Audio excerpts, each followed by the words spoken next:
Hello, dear students. How are you all? I hope you all are fine and healthy. So, welcome back to your science classes. So, students, in our last class, we have learned about motion, we have seen about distance, we have learned how to measure the speed, and also about uniform and non uniform motions. So, I hope you all have revised that chapter. And now, in today's class, we are going to start with a new chapter, that is electric current and its effects. So now students, let's see what all things we are going to learn in this chapter. So first of all, we are going to understand the concept of electric current as the flow of electric charge in a conductor. So बच्चों हम लोग ये समझेंगे कि electric current का concept क्या है. So electric current का मतलब क्या है कि इलेक्ट्रिक चार्जेस जो है वो फ्लो होते हैं कंडक्टर के अंदर से. एंड कंडक्टर्स क्या होते हैं? ऐसे मटेरियल्स जो कि अपने अंदर से इलेक्ट्रिसिटी को पास होने देते हैं. देन उसके बाद हम लोग डिफ्रेंशिएट करने वाले हैं कंडक्टर्स एंड इंसुलेटर्स के बीच में. सो कंडक्टर्स क्या होते हैं? मटेरियल्स जो कि अपने अंदर से इलेक्ट्रिसिटी को फ्लो होने देते हैं. And then we have insulators जो कि इस इलेक्ट्रिसिटी के फ्लो को रेजिस्ट करते हैं, रोकते हैं. Then we are going to learn about the components of simple electric circuit including the source of electric energy, conductors and switches. इसके बाद हम लोग क्या समझने वाले हैं? हम लोग components पढ़ने वाले हैं simple electric circuit के. हम लोग source of electric energy पढ़ने वाले हैं, conductor पढ़ने वाले हैं and switches के बारे में पढ़ेंगे. Then we are going to identify and understand the effects of electric current, then discuss about electromagnet and electric bell. Now बच्चों next we have boot up. So in images A and B हमारे पास two people है who are facing life threatening conditions. So now बच्चों here we have image A and image B. So image A and image B में हम लोग क्या देख पा रहे हैं कि इस पर्सन ने डायरेक्टली जो हमारा MCB बॉक्स है उसको होल्ड कर रखा है, जिसकी वजह से इसको एक इलेक्ट्रिक शॉक लगता है. देन इमेज बी में हम लोग क्या देख पा रहे हैं कि इस लड़की ने क्या कर रखा है, इसके जो बाल है वो क्या है, गीले है. एंड देन इसने अपने गीले बालों को टच कर रखा है एंड उसके जस्ट साइड में ये दूसरे हाथ से एक इलेक्ट्रिक स्विच को टच कर रही है. So now we have to tell what is wrong in image B. So बच्चों इमेज बी में गलत क्या है? इमेज बी में गलत ये चीज है कि उसने एक वेट चीज को टच कर रखा है एंड उस वेट चीज को टच करने के साथ साथ वो एक इलेक्ट्रिक सर्किट को भी टच कर रही है. सो जिसकी वजह से उसको शॉक लग रहा है. Then what could be the possible reason for this to happen? So होता क्या है कि हमारा जो वाटर है वो क्या करता है, वो अपने अंदर से इलेक्ट्रिसिटी को पास होने देता है, जिसकी वजह से हमको शॉक लगता है. Then write the safety measures that can help to prevent us from meeting such in accidents. So अब हम लोग यहाँ पर इन सारे एक्सीडेंट से बच कैसे सकते हैं? So सबसे पहले तो हम लोगों को कभी भी हमारे वेट हैंड से किसी भी इलेक्ट्रिक स्विच को टच नहीं करना है. हमको डायरेक्टली बेयर वायर्स को टच नहीं करना है. हमेशा जब भी हम किसी भी इलेक्ट्रिक अप्लायंस को टच करने जा रहे हैं तो हमको एक हमारे पैर में स्लीपर्स पहन कर रखनी चाहिए, सो दैट अगर इलेक्ट्रिक करंट आता भी है सो वो रबर स्लीपर्स जो है वो उसको फ्लो ना होने दे. So now students, next over here we have electric current is flow of electric charge through a conductor like a wire. So electric current है क्या? electric current charge का flow है and ये charge कहाँ पर flow कर रहे हैं? कंडक्टर के अंदर flow कर रहे हैं. So the flow of electricity can be used to power various devices and has several important effects. So अब होता क्या है कि ये flow of electricity की वजह से हम लोग हमारी different devices को power दे सकते हैं, उनसे बहुत सारी चीजें जो है वो use करवा सकते हैं and इसलिए ये काफी ज्यादा important है. So when current flows through a conductor, it produces heat. So बच्चों जैसे ही एक करंट एक कंडक्टर से फ्लो करता है तो वो क्या करता है, वो एक हीट प्रोड्यूस करता है which is used in appliances such as heater and toasters. So जब ये करंट एक कंडक्टर से फ्लो करेगा, ये हीट प्रोड्यूस करेगा एंड अब इसको कहाँ यूज किया जाता है, इसको हीटर्स एंड टोस्टर्स में प्रोड्यूस किया जाता है. So it also creates a magnetic field which is essential for devices like Motors and electromagnets. So now बच्चों अब इस तरीके का जो फ्लो है, ये जो हमारे पास इलेक्ट्रिक चार्जेस का फ्लो है, ये क्या करता है, ये मैग्नेटिक फील्ड को भी प्रोड्यूस करवाता है, यानी कि ये करंट के साथ साथ मैग्नेटिक फील्ड भी प्रोड्यूस होती है एंड इसी की वजह से हम लोग इस मैकेनिज्म को यूज करते हैं हमारे मोटर्स एंड इलेक्ट्रोमैग्नेट्स में भी. So additionally, electric current can cause chemical changes, a principle used in processing like electroplating. And बच्चों इसके साथ साथ हम लोग इलेक्ट्रिक करंट को यूज कर सकते हैं केमिकल चेंजेस के अंदर भी। ये एक प्रिंसिपल प्रोसेस है, एक प्रिंसिपल है जिसको हम यूज करते हैं इलेक्ट्रोप्लेटिंग के अंदर। Now we are going to understand these effects help us use electricity safely and effectively in our daily life.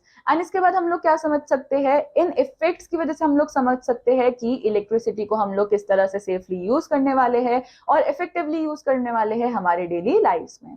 So now students, here we have symbols of electric components. So electric components are represented by specific symbols in circuit diagram. So बच्चों, अब जो हमारे ये electric components है, इनको हम किस तरह से यूज करने वाले हैं, इनको हम specific symbols से यूज करने वाले हैं और इन specific symbols को हम लोग हमारे circuit diagrams के अंदर यूज करेंगे so that हम लोग easily एक circuit डिजाइन कर सकते हैं and उसके electric circuits को समझ सकते हैं।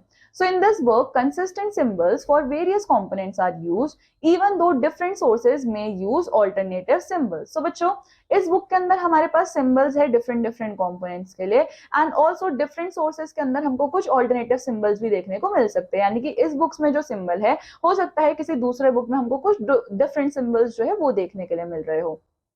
So, for an electric cell, symbol consists of two parallel lines, a longer line representing the positive terminal, a shorter, thicker line for negative terminal. This distinction helps to identify the direction of current flow in the circuit. So now बच्चों, यहाँ पर आप लोग देख सकते हो, सबसे पहला component हमारे पास क्या है, इलेक्ट्रिक सेल। एंड इस इलेक्ट्रिक सेल में आप लोग देखो, हम लोगों ने क्या करा है, दो पैरेलल लाइंस ड्रॉ करी है। एक लाइन पतली है जो कि क्या रिप्रेजेंट कर रहा है, ये पतली लाइन पॉजिटिव टर्मिनल रिप्रेजेंट कर रही है एंड ये जो शॉर्टर और थिक लाइन है ये क्या रिप्रेजेंट कर रही है, ये नेगेटिव टर्मिनल को रिप्रेजेंट कर रही है। So now बच्चों, next we have a switch is represented by symbols indicating its on off positions. And इसके बाद हमारे पास क्या है, हमारे पास एक स्विच है जिसमें हम लोग सिंबल्स यूज कर सकते हैं एंड ऑन एंड ऑफ के। सो आप लोग यहाँ पर देखो, हमारे पास ये रहा स्विचेस ऑन पोजिशन। सो अब हमने क्या करा, हम लोगों ने इन डॉट्स के बीच में जो दो लाइन है, इन दो डॉट्स के बीच में जो एक ये लाइन है, इसको क्या कर रखा है, पूरी तरीके से स्ट्रेट बना रखा है। बट जब स्विच ऑफ है, सो इन दैट केस हम लोगों ने क्या बोला है कि अब यहाँ पर जो ये दो डॉट्स के बीच में लाइन है, ये हम कंप्लीट नहीं दिखाएंगे, ये हम इस तरीके से स्लैंटिंग लाइन दिखाएंगे, right. Then wires that connect the components are shown as simple lines. So now बच्चों, अगर हम बात करें वायर्स की, सो वायर्स को हम सीधा एक खाली सिंपल लाइन से शो करते हैं। Then a battery symbol represents a combination of two or more cells connected together. So now बच्चों, यहाँ पर आप देख सकते हो, ये रहा बैटरी एंड बैटरी के अंदर हमारे पास क्या होता है, दो या दो से ज्यादा सेल्स होते हैं। सो सी, एक सेल को हम कैसे दिखा रहे थे, with one thin and one thick line. So अब हमने यहाँ पर क्या किया, एक थिन और एक थिक लाइन बनाई, उसके बाद हमने उसके आगे एक और थिन और एक और थिक लाइन बनाई, जो कि क्या दिखा रहा है कि यहाँ पर हमारे पास बैटरी है, एक से ज्यादा सेल्स प्रेजेंट है। So to create a battery for practical use, we can either build a cell holder using a wooden block, metal strip and rubber bands, or purchase a pre-made holder. The rubber bands or clips secure the cells and ensure proper alignment and connection. So now बच्चों, अगर हमको battery बनानी है, so battery बनाने के लिए हम लोग क्या कर सकते हैं, हम लोग एक सेल होल्डर बनाएंगे, राइट। एंड इस सेल होल्डर के अंदर हमको सबसे पहले एक वुडन ब्लॉक लेना है, एक मेटल स्ट्रिप्स लेनी है, रबर बैंड लेना है, या फिर हम सिंपली क्या कर सकते हैं कि मार्केट से एक प्रीमेड होल्डर लेकर आ सकते हैं। अब यहाँ पर इन रबर बैंड का रोल क्या है, सो ये रबर बैंड और क्लिप्स क्या कर रही है, हमारे सेल्स को एक ही जगह पे अलाइन कर रही है, एक ही जगह पे उन्होंने उसको सिक्योर कर रखा है। So in devices like torches, toys and remote controls, cells may be arranged differently inside the battery compartment. So बच्चों, अगर अब हम बात करें कुछ डिवाइसेस की, जैसे कि टॉर्चेस की, टॉयज की, रिमोट कंट्रोल्स की, सो यहाँ पर हमको क्या देखने को मिलता है, इनके अंदर बैटरी कंपार्टमेंट जो है वो थोड़ा डिफरेंटली अरेंज होता है।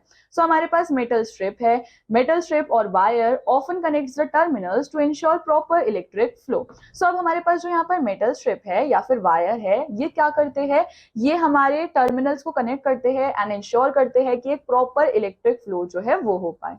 So now students, here we have pick up more. So large batteries used in tractors, trucks and inverters are called batteries because they consist of multiple cells connected together. So now बच्चों, large batteries का मतलब क्या होता है, सबसे पहली चीज तो ये large batteries यूज कहाँ पे करी जाती है, ये ट्रैक्टर्स में यूज होती है, ट्रक्स में यूज होती है, हमारी कार्स के अंदर यूज होती है। एंड इनको क्यों इस लार्ज चीजों में यूज किया जाता है, क्योंकि इनके पास मल्टीपल सेल्स होते हैं जिनको साथ में कनेक्ट किया जाता है और इस कॉम्बिनेशन की वजह से जो टोटल वोल्टेज होता है और कैपेसिटी होती है जो कि एक हायर अप्लायंसेस को चाहिए होती है, वो फुलफिल करी जाती है.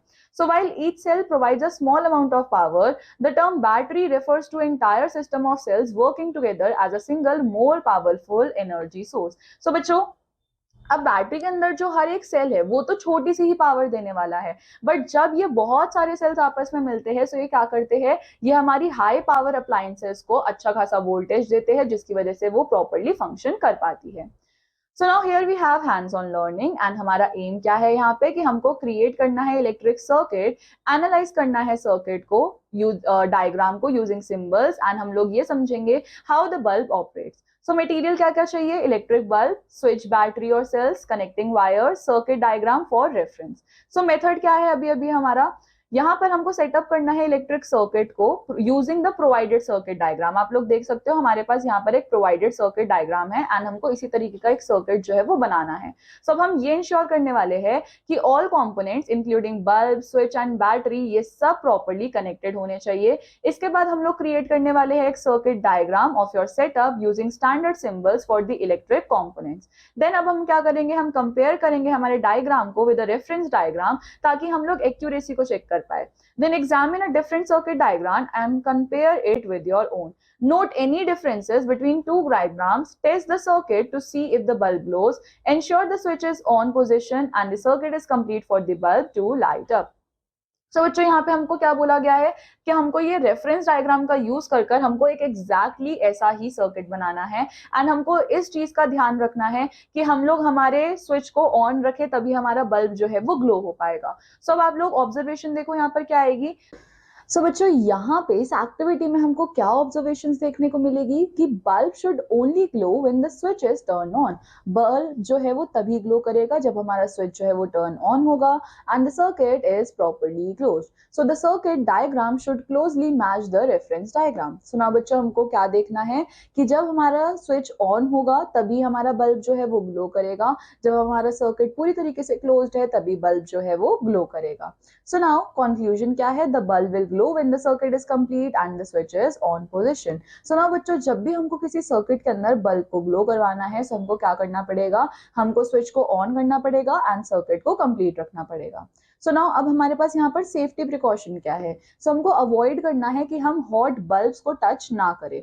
सो never touch a lighted electric bulb connected to the mains as it can become very hot and cause serious burns. So बच्चों जब भी एक बल्ब ग्लो कर रहा होता है हमको उसको कभी भी टच नहीं करना चाहिए क्योंकि वो बहुत ज्यादा गर्म होता है एंड उसको टच करने की वजह से हमको बर्न्स हो सकते हैं, हम जल सकते हैं. Then do not experiment with main power. Do not handle or experiment with the electric supply from mains, generators or inverters as this can result in dangerous electric shocks. सो ना बच्चों हमको कभी भी हमारे मेन पावर्स के साथ कोई भी एक्सपेरिमेंट नहीं करना है, हमको हैंडल नहीं करना है और या फिर एक्सपेरिमेंट नहीं करना है किसी भी इलेक्ट्रिक सप्लाई को जो कि मेन से कनेक्टेड हो रखी हो, जैसे कि जनरेटर्स, इन्वर्टर्स, क्योंकि इन सब से हमको बहुत ज्यादा डेंजरस इलेक्ट्रिक शॉक लग सकते हैं. Then use only electric cell. So for all activities हमको खाली क्या यूज करने हैं, इलेक्ट्रिक सेल, सो दैट हमारी सेफ्टी जो है वो इंश्योर रहे एंड हम लोग कोई भी रिस्क जो है वो ना ले. Now students here we have pick up more.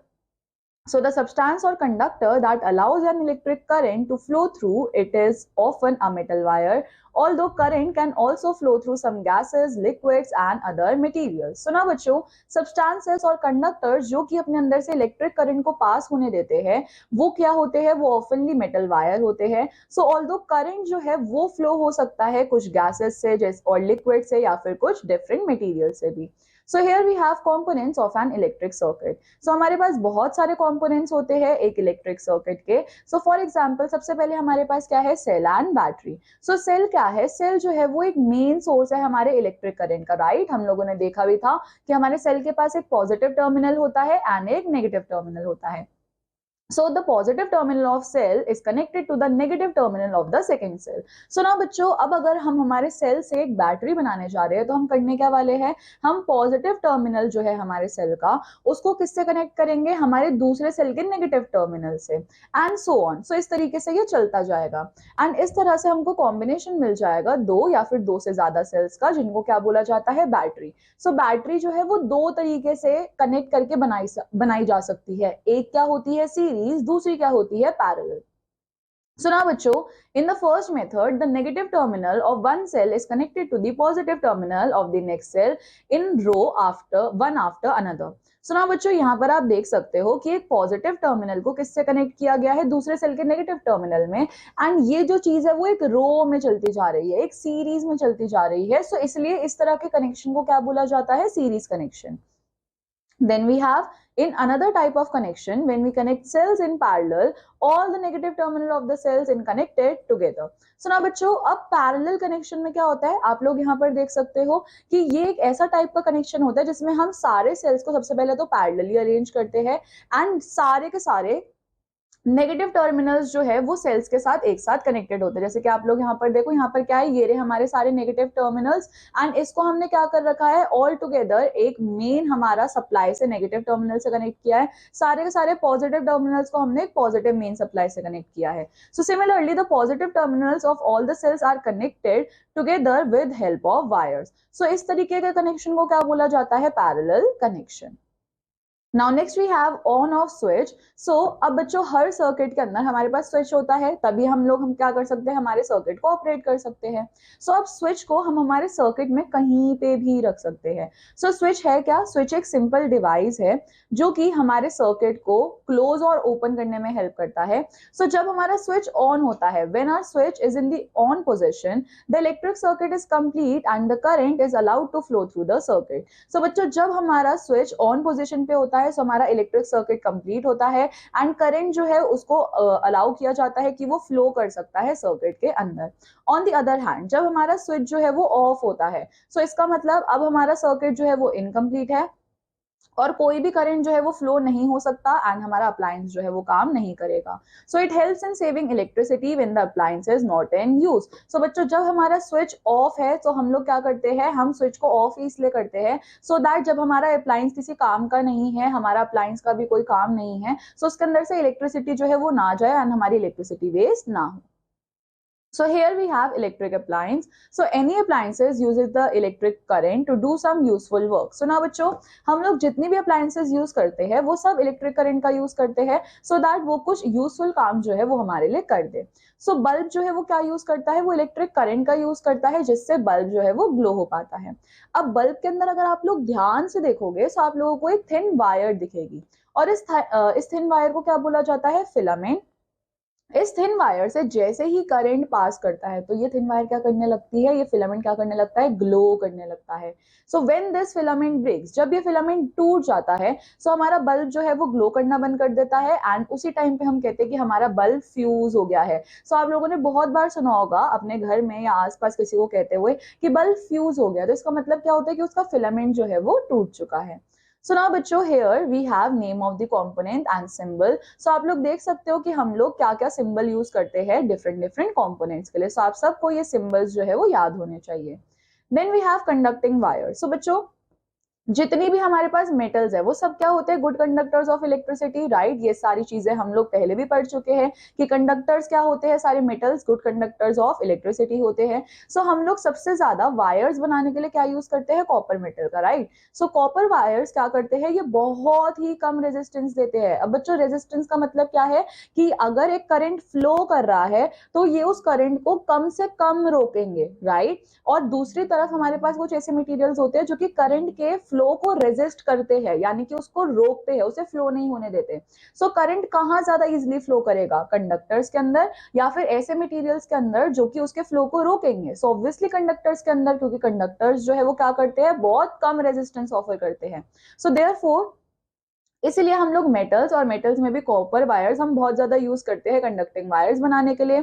Other wires जैसे कि टंगस्टन, ये क्या करते हैं, ये हाई रेजिस्टेंस जो है वो ऑफर करते हैं. So it is use for making the filaments of the bulb. अब बच्चों, यहाँ पर जो हमारे पास टंगस्टन है उसका रेजिस्टेंस बहुत ही ज्यादा है, इसलिए हम उसको बल्ब का फिलामेंट बनाने के लिए यूज करते हैं. Now next we have ammeter and voltmeter. So ammeter is an instrument, ammeter एक ऐसा इंस्ट्रूमेंट है जिसको हम क्या करते हैं, हम यूज करते हैं इलेक्ट्रिक करंट को मेजर करने के लिए। सो बच्चों हम लोग इतनी देर से पढ़ रहे हैं इलेक्ट्रिक करंट फ्लो हो रहा है, यहाँ से फ्लो हो रहा है, बट कितना इलेक्ट्रिक करंट फ्लो हो रहा है ये कौन बताएगा? सो ये कौन मेजर करेगा? एमीटर। एंड एमीटर जो है वो हमेशा सीरीज में कनेक्ट होता है हमारे सर्किट के साथ in which electric current is to be measured. तो अगर हमको किसी भी सर्किट के अंदर अगर हमको इलेक्ट्रिक करंट मेजर करना है कि कितना फ्लो हो रहा है, तो वो कौन मेजर करके देगा? एमीटर। एंड हमको हमेशा एमीटर को हमारे सर्किट के अंदर सीरीज तरीके से अटैच करना होता है। So the instrument by which potential difference is measured is voltmeter. So now बच्चों अब ये potential difference क्या है? So हमारी बैटरी का कितना कैपेसिटी है, so उसको मेजर कौन करके देगा? ये voltmeter. So voltmeter is connected in parallel across the points where the potential difference is to be measured. So now बच्चों मान लो अगर मेरे को इस ये दो पॉइंट्स का मेरे को पोटेंशियल डिफरेंस फाइंड आउट करके देना है, सो अब मैं क्या करूंगी, मैं इन दो पॉइंट्स के बीच में यहाँ पर वोल्ट मीटर को कनेक्ट कर दूंगी और वोल्ट मीटर ही पोटेंशियल डिफरेंस को मेजर करके देगा। सो वी नो बच्चों हम लोगों को पता है वाटर कहाँ से कहाँ फ्लो होता है? हाई लेवल से लो लेवल पे। सो उसी तरीके से हीट भी कहाँ से कहाँ फ्लो होती है? हॉट ऑब्जेक्ट से कोल ऑब्जेक्ट पे। सो इसी तरीके से इलेक्ट्रिक करंट भी कहाँ फ्लो होता है? इलेक्ट्रिक करंट भी फ्लो होता है पॉइंट ऑफ हाई पोटेंशियल से पॉइंट ऑफ लो पोटेंशियल पे। So in a battery positive terminal हमेशा उसके पास क्या होता है? Higher potential, and therefore electric current कहां से फ्लो करता है? पॉजिटिव टर्मिनल से नेगेटिव टर्मिनल की तरफ। So the difference of potential of these two terminals is known as the potential difference. So बच्चों हमारे पास एक पॉजिटिव टर्मिनल है, एक नेगेटिव टर्मिनल है। पॉजिटिव टर्मिनल पे जो पोटेंशियल है वो क्या है? ज्यादा है। नेगेटिव टर्मिनल पे पोटेंशियल क्या है? कम है। सो इलेक्ट्रिक करंट कहां से कहां फ्लो करेगा? हाई पोटेंशियल वैल्यू से लो पोटेंशियल वैल्यू पे, और इस पॉजिटिव नेगेटिव टर्मिनल के पोटेंशियल वैल्यूज का जो डिफरेंस है वही क्या होता है? Potential difference. So it is measured with the help of voltmeter, right? So here we have thought shower. Why is a copper wire not used as a filament of a bulb or as heating element of heater? So now बच्चों अब copper को हम लोगों ने क्यों नहीं use किया हमारे बल्ब के फिलामेंट के अंदर या फिर हमारे हीटर के हीटिंग एलिमेंट के अंदर? क्योंकि कॉपर वायर जो है वो बहुत ही कम रेजिस्टेंस ऑफर करती है हमारे करंट को। इसका मतलब कॉपर वायर जो है वो अपने अंदर से इलेक्ट्रिक करंट को बहुत ईजिली फ्लो होने देगी। बट हमको बल्ब के अंदर क्या चाहिए? एक ऐसा मटेरियल जो कि हाई रेजिस्टेंस ऑफर करे। सो दैट इज वाई हम लोग बल्ब के अंदर कॉपर को यूज नहीं करते।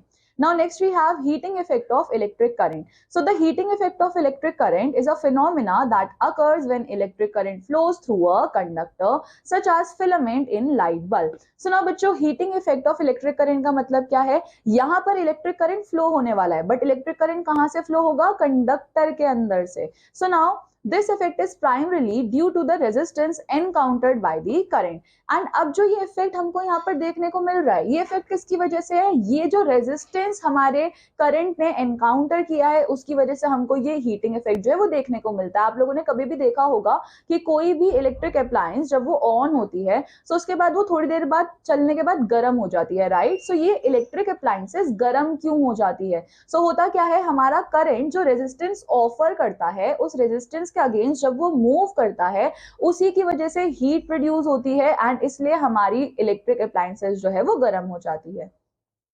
So now here we have switch is in the off position. So जब हमारा switch off position में होता है so circuit incomplete होता है और open होता है। So इसका मतलब कोई भी इलेक्ट्रिक करंट फ्लो नहीं हो रहा है बल्ब के अंदर से। विदाउट करंट वहां पर कोई रेजिस्टेंस भी नहीं होगा, कोई हीट भी जनरेट नहीं होगी। So इसलिए बल्ब जो है वो कूल ही रहता है एंड बल्ब ग्लो नहीं करता। सो फिलामेंट इनसाइड द बल्ब वो भी क्या होता है? वो भी रूम टेम्परेचर पे ही रहता है क्योंकि कोई भी कंडक्शन करंट जो है वो अंदर है ही नहीं। देन अब अगर हमारा स्विच ऑन पोजीशन पे आ जाता है, तो जब हमारा स्विच ऑन पोजीशन पे है तो इसका मतलब सर्किट जो है वो कंप्लीट हो गया है, उसके अंदर से इलेक्ट्रिक करंट फ्लो करेगा। सो फिलामेंट जो है वो टंगस्टन का बना है, उसकी हाई इलेक्ट्रिकल रेजिस्टेंस है। एंड इलेक्ट्रिकल रेजिस्टेंस है क्या? ये भी मैंने आप लोगों को बताया कि जब ये इलेक्ट्रिकल रेजिस्टेंस हमारे मटेरियल की एक प्रॉपर्टी है जो कि क्या करती है? हमारे करंट के फ्लो को अपोज करती है, उसको मूव नहीं करने देती है। सो जैसे ही करंट इस हाई रेजिस्टेंस फिलामेंट की तरफ से मूव करेगा सो इलेक्ट्रिक एनर्जी किसके अंदर कन्वर्ट हो जाएगी? हीट एनर्जी के अंदर, क्योंकि करंट तो इसके अंदर से फ्लो ही नहीं कर पाएगा। सो जिसकी वजह से हमारा फिलामेंट हीट हो जाता है एंड सिग्निफिकेंटली वो बहुत ज्यादा लाइट प्रोड्यूस करता है एंड वो ग्लो होने लग जाता है।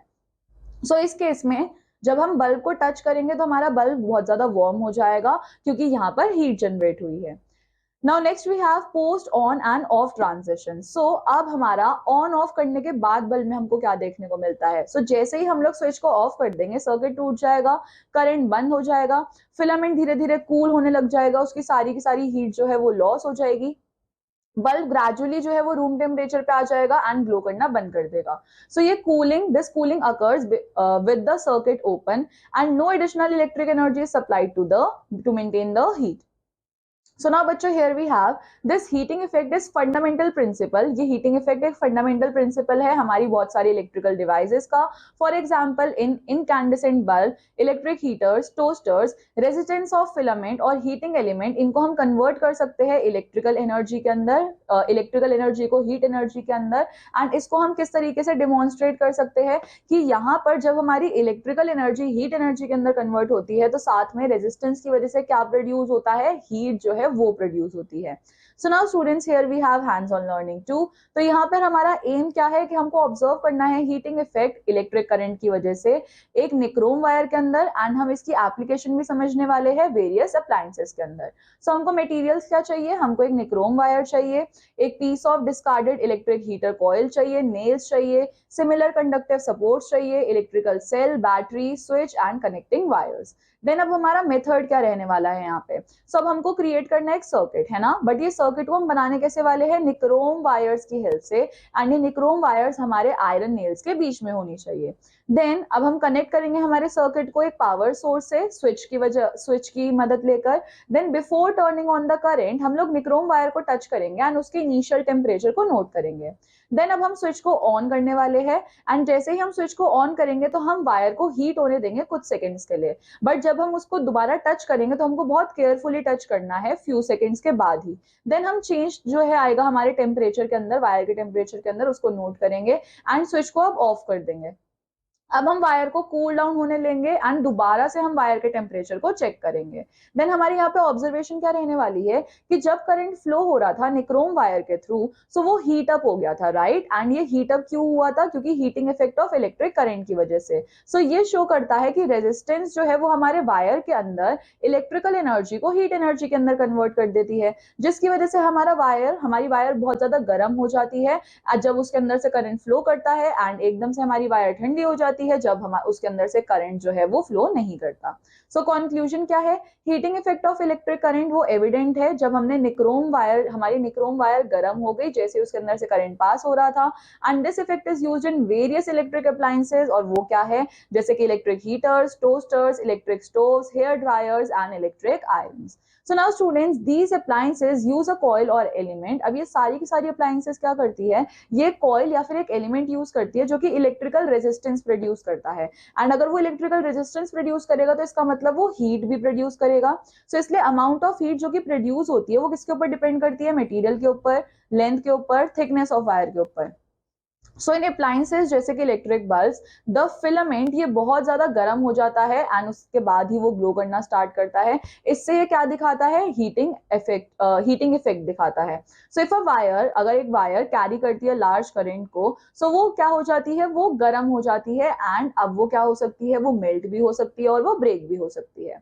So now students, here we have pick up more। So incandescent bulb are commonly used for lighting। हम लोग इसी तरीके के बल्ब्स को यूज करते हैं लाइटनिंग के लिए, बट अब ये लोग क्या करते हैं? ये हीट भी प्रोड्यूस करते हैं जिसकी वजह से बहुत सारी एनर्जी जो है वो वेस्ट हो जाती है। अब सोचो बच्चों, हम लोगों ने तो इलेक्ट्रिसिटी ऑन कर रखी है, बट वो इलेक्ट्रिसिटी जो है वो पूरी तरीके से यूज ही नहीं हो पा रही, क्योंकि अब हमारे पास जो है उधर जो हमारा रेजिस्टेंट मटेरियल है वो तो हीट प्रोड्यूस कर रहा है, हम क्या करें उस हीट का?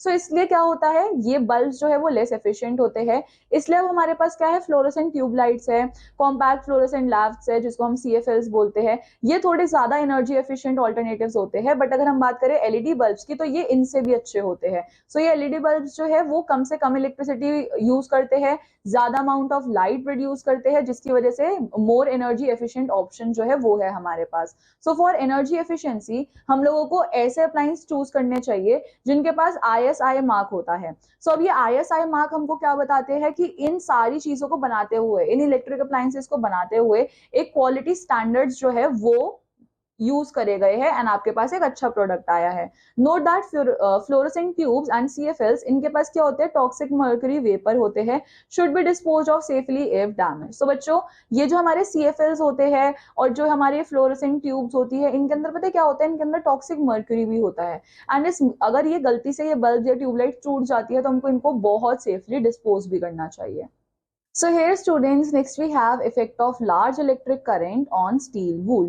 So when a large electric current is passed through a steel wool strand, a notable heating effect occurs. So बच्चों अब जब एक बहुत ज़्यादा एक large electric current पास होता है हमारे steel wool strand से, so एक heating effect जो है वो हम लोगों को देखने को मिलता है. So steel wool made of fine strands of steel is used in cleaning and is readily available. So बच्चों जो हमारे ये steel wool है ये किसका बना होता है, ये फाइन स्ट्रैंड्स ऑफ स्टील का बना होता है एंड ऑल्सो इसको हम ज्यादातर यूज करते हैं क्लीनिंग के लिए एंड ये जो है वो बहुत इजीली अवेलेबल भी हो जाता है।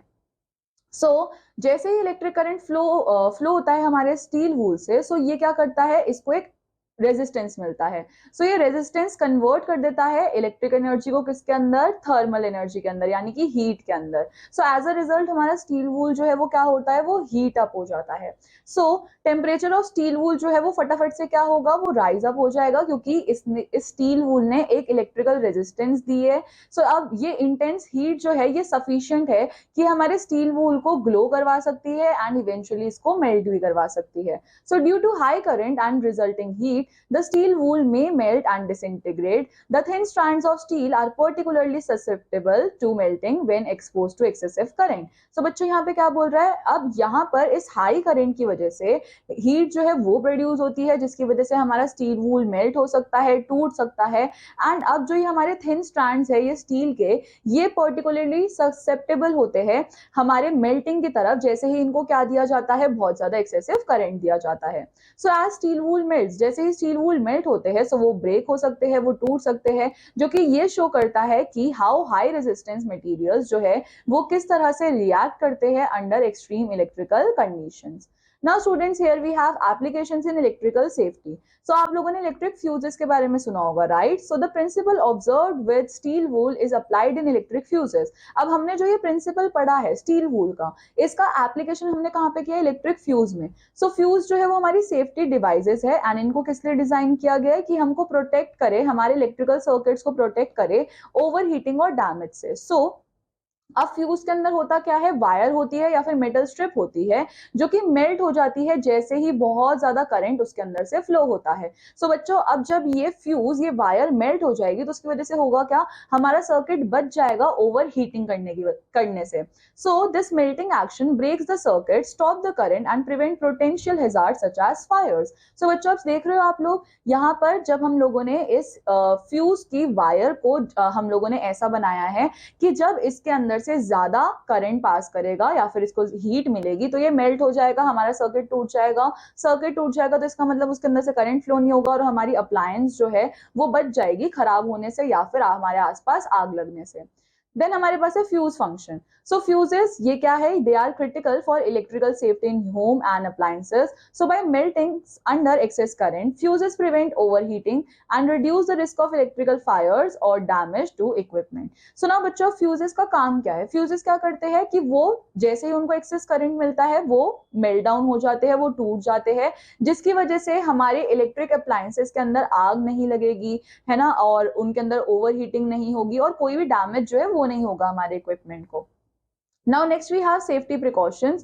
It is crucial not to handle or investigate electrical fuses connected to main circuit. यहाँ पे क्या बोला जा रहा है कि ये बहुत ज्यादा इंपॉर्टेंट है कि हम लोग investigate, it is crucial not to handle, अगर हम लोग हैंडल ना करें और इन्वेस्टिगेट ना करें हमारे इलेक्ट्रिकल फ्यूजेस को जो कि मेन सर्किट से कनेक्टेड है। हमको ये सारी चीजें खुद नहीं करनी कि हम जाकर हमारे मेन सर्किट के फ्यूज को चेक करें कि ये कैसे कनेक्ट हो रखा है, नो। फॉर सेफ्टी हम लोगों को किसी प्रोफेशनल से बात करनी है, किसी एक इलेक्ट्रिक रिपेयर वाले के पास जाना है सो दैट वो क्या कर सके, वो हमको हमारे फ्यूज जो कि जला हुआ है उसको बाहर निकाल सके। Proper handling and replacement of fuses ये बहुत ज्यादा इंपॉर्टेंट है सो दैट हमारी इलेक्ट्रिकल सेफ्टी जो है वो मेंटेन रहे। बच्चों नाउ अ डेज अब हमारे पास ना एक डिवाइस आ गई है। ये डिवाइस क्या बोला जाता है, MCB, एंड ये यूजुअली हमारे रेफ्रिजरेटर्स, हमारे एसीज, इन सब के साथ जो है वो लगी होती है। सो अब ये जो है ये क्या है, हमारा हाउस होल्ड सर्किट्स है। एंड ये एमसीबीज जो है वो ऑटोमेटिकली क्या हो जाती है, वो बंद हो जाती है जैसे ही उनके अंदर से ज्यादा इलेक्ट्रिक करंट पास होता है। सो एमसीबीज को हम लोग रीसेट भी कर सकते हैं हमारे हाथों से, and the circuit becomes complete again. So ना बच्चों, आप लोगों ने देखा होगा एमसीबीज में हमारे पास एक ओपन, एक तरह से slide up and slide down करने का ऑप्शन होता है, तो इस तरीके से हम हमारे सर्किट्स को ऑपरेट कर सकते हैं। So now here we have thought shower.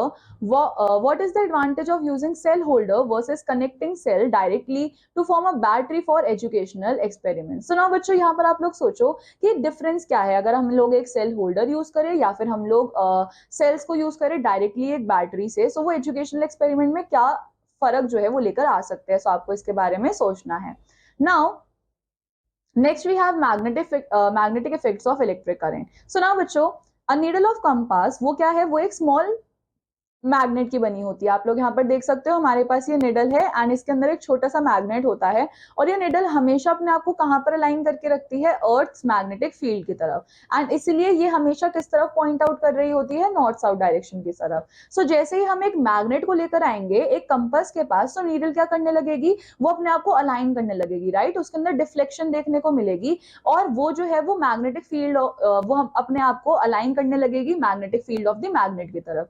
So similar जैसे एक इलेक्ट्रिक करंट फ्लो होता है एक वायर के अंदर से, एंड अगर हम लोग कंपास जो है वो लेकर आए उसके पास, तो तब भी हमारी निडल डिफ्लेक्ट करती है। सो अब निडल ने डिफ्लेक्शन क्यों शो किया, क्योंकि हम तो कोई मैग्नेटिक सब्सटेंस नहीं लेकर आए, हमने तो खाली एक इलेक्ट्रिक करंट को फ्लो करवाया। सो बच्चों, होता क्या है, जब हमारा इलेक्ट्रिक करंट प्रोड्यूस होता है, सो वो अपने साथ साथ एक मैग्नेटिक फील्ड भी जनरेट करता है, एंड इसीलिए हमारी निडल जो है, हमारी कंपास की निडल जो है वो मूव करने लग जाती है हमारे इलेक्ट्रिक सर्किट्स के आसपास। सो दिस फिनोमिना, ये फिनोमिना सबसे पहले ऑब्जर्व किसने किया था, साइंटिस्ट हैन क्रिश्चियन ओरस्टेड ने, and he discovered that a compass needle would move whenever electric current pass through a near by wire. And उन्होंने क्या देखा कि ये कंपास नीडल तब हमेशा मूव करेगी जब भी करंट पास होगा किसी भी एक नियर बाय वायर से। सो दिस ऑब्जर्वेशन, इसकी वजह से एक हमारे पास अंडरस्टैंडिंग आई कि इलेक्ट्रिक करंट क्या प्रोड्यूस करता है, मैग्नेटिक फील्ड को, एंड द वायर इफेक्टिवली वो किसकी तरह बिहेव करने लग जाती है, मैग्नेट की तरह, जब तक उसके अंदर से इलेक्ट्रिक करंट फ्लो हो रहा है। सो इसी प्रिंसिपल को क्या बोला जाता है, magnetic effect of electric current. So ये क्या दिखा रहा है कि इलेक्ट्रिक करंट जो है वो क्रिएट कर सकता है magnetic field which can be used to make magnets and various other devices. So now बच्चों, here we have another thought shower. Why is it important to limit the duration for which the current is switched on when using an electromagnet? So now बच्चों, यहाँ पर ये बोला जा रहा है कि क्यों हमको हमारे ड्यूरेशन को लिमिट करना पड़ता है जब भी हम इलेक्ट्रोमैग्नेट के अंदर करंट को जो है वो स्विच ऑन करवा के रखते हैं। सो अगर हम ज्यादा देर के लिए करंट को स्विच ऑन करवा के रखेंगे तो होगा क्या, हमारी डिवाइस हीट अप हो जाएगी, जिसकी वजह से हमको इंजरीज हो सकती है। So now students, here we have hands-on learning. हमारा एम क्या है, हमको शो करना है magnetic effect of current. Materials क्या क्या चाहिए, cell, switch, connecting wire and magnetic compass. Method क्या होने वाला है, हम एक सर्किट बनाएंगे जैसे कि हमको इस फिगर के अंदर दिखाया गया है। हम लोग कनेक्टिंग वायर्स यूज करेंगे, स्विच यूज करेंगे एंड सेल यूज करेंगे। इसके बाद हम लोग प्लेस करने वाले हैं मैग्नेटिक कंपास को हमारे वायर के आसपास। हम लोग स्विच को ओपन पोजीशन में रखेंगे सो दैट हमारा करंट फ्लो होता रहे सर्किट के अंदर से। एंड इसके बाद आप लोग क्या ऑब्जर्व करोगे, सो बच्चों ऑब्जर्वेशंस क्या आएगी हमारे पास कि हमारी जो निडल है कंपास की वो डिफ्लेक्ट होने लग जाएगी, राइट। सो जैसे ही हम लोग करंट को ऑफ करेंगे हमारी निडल्स दोबारा से क्या करेगी, अपनी ओरिजिनल पोजिशन पे आ जाएगी। सो कंक्लूजन यहाँ से क्या आता है कि मैग्नेटिक निडल जो है वो डिफ्लेक्ट होती है जैसे ही इलेक्ट्रिक करंट पास करता है हमारे सर्किट से। Now next we have electromagnet. So when electric current flows through a wire wound around an iron bar, the bar behaves like a magnet. This magnet is called electromagnet. So बच्चों यहाँ पर क्या बोला जा रहा है कि जैसे एक इलेक्ट्रिक करंट चलने लग जाता है एक वायर के अंदर से, और ये वायर अगर हमने एक आयरन बार के ऊपर लपेट रखी है, सो इसका मतलब अब क्या होगा, ये हमारा जो बार है वो किसकी तरह बिहेव करने लग जाएगा, मैग्नेट की तरह। एंड इसी बार को हम लोग क्या बोलते हैं, इलेक्ट्रोमैग्नेट। सो इलेक्ट्रोमैग्नेट जो है वो किसकी वजह से बनता है, वो magnetic effect of electric current की वजह से बन रहा है। एंड जैसे ही ये इलेक्ट्रिक करंट बंद हो जाएगा, सो अब इस बार का मैग्नेटिज्म जो है वो भी चला जाएगा। सो इलेक्ट्रोमैग्नेट, उनको क्या बोला जाता है? Temporary magnet. So magnetic material around which coil is wound is called the core. So बच्चों, अब होता क्या है, हमने जिस मटेरियल के आसपास इस वायर को वूंड अप कर रखा है उस मटेरियल को क्या बोला जाता है? Core. And core increases the magnetic effect of the solenoid several times. And बच्चों, भी कोर क्या करता है, हमारे पास एक सोलेनॉइड होता है। सोलेनॉइड क्या चीज होती है? सोलेनॉइड एक सर्कुलर रिंग्स होती है, ठीक है। एंड इस सोलेनॉइड, इस सर्कुलर रिंग्स के अंदर जब हम हमारे कोर को इंसर्ट कर देते हैं, सो अब वहां पर मैग्नेटिक फील्ड जो है वो और भी ज्यादा इंक्रीज हो जाती है। Now next we have thought shower.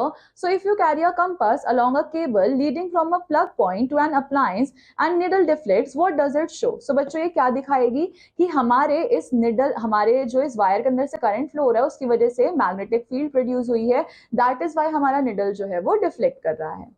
So now students, here we have hands on learning and हमारा यहाँ पर क्या है? एम, हमको इलेक्ट्रोमैग्नेट बनाना है। सो सी, इन लोगों ने किस तरह से यहाँ पर इलेक्ट्रोमैग्नेट बनाया है, मटेरियल्स क्या क्या लिए हैं, आपको उसी तरीके से ये सारे मटेरियल्स लेने एंड मेथड्स को फॉलो करना है। सो आप लोग ऑब्जर्व क्या करोगे कि पिन्स जो कि क्लिंग हो रखी है हमारे टिप ऑफ द नेल पे, एंड जैसे ही हम लोग करंट को स्विच कर रहे हैं, सो हमारी जो however pins do not cling to the tip of the nail when the current is switched off. So यहाँ पे क्या बोला जा रहा है कि पिन्स जो है वो नेल पे तभी जाकर अट्रैक्ट होगी जब हम लोग करंट को ऑन कर देंगे, एंड पिन्स जो है वो अट्रैक्ट नहीं होगी जब हमारा स्विच जो है वो ऑफ रहेगा। सो कंक्लूजन क्या है कि coil in the above activity वो किसकी तरह बिहेव करने लग गई है? मैग्नेट की तरह। सो जब तक उसके अंदर से करंट फ्लो होता रहेगा वो तभी मैग्नेट की तरह बिहेव करेगी, एंड जैसे उसके अंदर से करंट फ्लो होना बंद हो जाएगा वो मैग्नेट की तरह बिहेव करना बंद कर देगी। और इसी तरीके के कॉइल्स को क्या बोला जाता है? इलेक्ट्रोमैग्नेट्स। सो इलेक्ट्रोमैग्नेट्स जो है वो बहुत ज्यादा स्ट्रॉन्ग भी हो सकते हैं एंड वो बहुत ज्यादा हैवी लोड्स को भी लिफ्ट कर सकते हैं। Now students, next we have solenoid. So solenoid क्या है? एक डिवाइस है which can be used as electromagnet. So अब solenoid जो है वो लॉन्ग वायर का बना होता है एंड इसको बहुत सर्कुलर राउंड्स में रखा गया होता है, ये टाइटली पैक्ड होता है, सो ये कॉइल शेप जैसा होता है एंड इसकी शेप कैसी होती है? Cylindrical. So strength of solenoid को हम इंक्रीज कर सकते हैं कैसे? एक चीज तो अभी हमने देखी थी जब हम उसके अंदर कोर इंसर्ट करते, राइट। उसके अलावा नंबर ऑफ टर्न्स, यानी कि जो ये कॉइल्स है अगर इसके टर्न्स को हम इंक्रीज कर दे तो भी स्ट्रेंथ जो है वो इंक्रीज हो जाएगी। अगर हम करंट को बढ़ा दे तो भी क्या होगा? स्ट्रेंथ इंक्रीज हो जाएगी। And winding the solenoid around a magnetic material, and इसी कोर को डालने की बात यहाँ पर करी जा रही है। Now next we have uses of electromagnets. So बच्चों, इलेक्ट्रोमैग्नेट्स बहुत जगह यूज होते हैं, मेडिसिन में, टॉयज में, इंडस्ट्रीज में एंड हमारी इलेक्ट्रिक बेल्स के अंदर भी। सो क्रेन्स को यूज किया जाता है, आप लोग यहाँ पर इन क्रेन्स को देख सकते हो, ये क्रेन्स के पास इलेक्ट्रोमैग्नेट है एंड क्रेन्स को यूज किया जाता है कि वो हैवी मटेरियल्स को लिफ्ट कर सके। सो हमारे पास जो स्क्रैप इंडस्ट्री है, जहाँ पे जो एक जंक यार्ड होता है, वहां पे हम लोग हमारे आयरन वाली चीजों को बाहर निकाल ले, उसके लिए हम लोग इस इलेक्ट्रोमैग्नेट क्रेन्स का यूज करते हैं। सो इलेक्ट्रोमैग्नेट जो है वो यहाँ पर यूज किया जाता है इलेक्ट्रोमैग्नेट ट्रेल्स में एंड इनको क्या बोला जाता है? मैग्लेव्स। Now students, here you have brush up session 1. So you have to write true, you have to write T for the true statements and F for the false statement. So let's just practice some questions. So first of all we have, when an electric current passes through a wire, some heat is generated. So is this true or false? So yes, it is true. जब भी एक electric current pass होता है एक wire से तो heat generate होती है। Then even a good conductor like copper wire has some resistance. So yes, यहाँ पर भी कुछ resistance देखने को मिलती है। So this is also true. So इस तरह से आपको इन statements को पहचानना है एंड बताना है कि ये ट्रू है या फिर फॉल्स है। Now students, next we have electric bell. So electric bell operate होती है किसके ऊपर? इलेक्ट्रोमैग्नेट्स में ही, and the bell circuits include a coil of wire wound around an iron core. So now बच्चों, इलेक्ट्रिक बेल किसके ऊपर ऑपरेट हो रही है? इलेक्ट्रोमैग्नेट पे ही, एंड बेल सर्किट जो है वो किसको इंक्लूड करता है? कॉइल ऑफ वायर को, जो कि हमारे आयरन कोर के ऊपर लिपटी रहती है एंड इसीलिए वो किसकी तरह बिहेव करती है? एक इलेक्ट्रोमैग्नेट की तरह। सो जैसे ही हमारा सर्किट क्लोज हो जाता है, अब इलेक्ट्रिक करंट फ्लो करेगा इस कॉइल के अंदर से, जिसकी वजह से वो उसको किसके अंदर कन्वर्ट कर देगा? इलेक्ट्रोमैग्नेट के अंदर। एंड ये इलेक्ट्रोमैग्नेट अब क्या करेगा? अपने आसपास की जितनी भी आयरन स्ट्रिप्स है उन सबको अट्रैक्ट करेगा, which has a hammer attached to it, right. So अब हैमर क्या करेगा? हैमर आप लोग देख सकते हो यहाँ पर स्ट्राइक करेगा बेल गोंग से एंड एक साउंड प्रोड्यूस होगा। So when the electromagnet pulls the iron strip, अब जैसे ही इलेक्ट्रोमैग्नेट आयरन स्ट्रिप को पुल कर रहा है सो वो साथ में क्या कर रहा है, वो सर्किट को ब्रेक भी कर रहा है, जिसकी वजह से हमारा करंट फ्लो बंद हो रहा है एंड हमारा इलेक्ट्रोमैग्नेट डीएक्टिवेट हो रहा है। एज अ रिजल्ट जो हमारी आयरन स्ट्रिप है वो दोबारा से अपनी ओरिजिनल पोजीशन पे आ जाएगी, वो रीएस्टैब्लिश कर देगी सर्किट को, एंड ये प्रोसेस जो है वो रिपीटेडली चलता जाता है, जिससे हमारा हैमर जो है वो कॉन्स्टेंटली क्या करेगा, स्ट्राइक करेगा एंड बेल रिंग जो है वो प्रोड्यूस होगी। So now students, here you all have wrap up, and wrap up में हम लोग क्या देखने वाले हैं, इलेक्ट्रिक कंपोनेंट्स के अंदर हमने क्या क्या चीजें देखी। हमारे पास कुछ सिंबल्स थे एंड हमारे पास पॉजिटिव टर्मिनल्स थी जो कि एक शॉर्टर एंड थिनर लाइन थी, देन थिकर लाइंस हम लोग नेगेटिव टर्मिनल्स के लिए यूज कर रहे थे।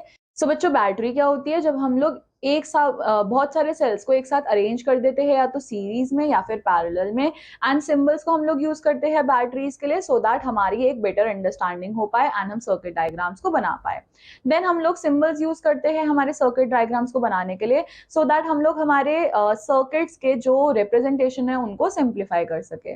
देन इलेक्ट्रिक करंट जो है वो क्या प्रोड्यूस करता है, हीट प्रोड्यूस करता है। जैसे एक इलेक्ट्रिक करंट एक वायर की तरफ से फ्लो करता है सो वो हीट प्रोड्यूस करता है, एंड इन हीट्स को हम लोग यूटिलाइज करते हैं इलेक्ट्रिक हीटर्स के अंदर एंड इनकैंडेसेंट बल्ब्स के अंदर।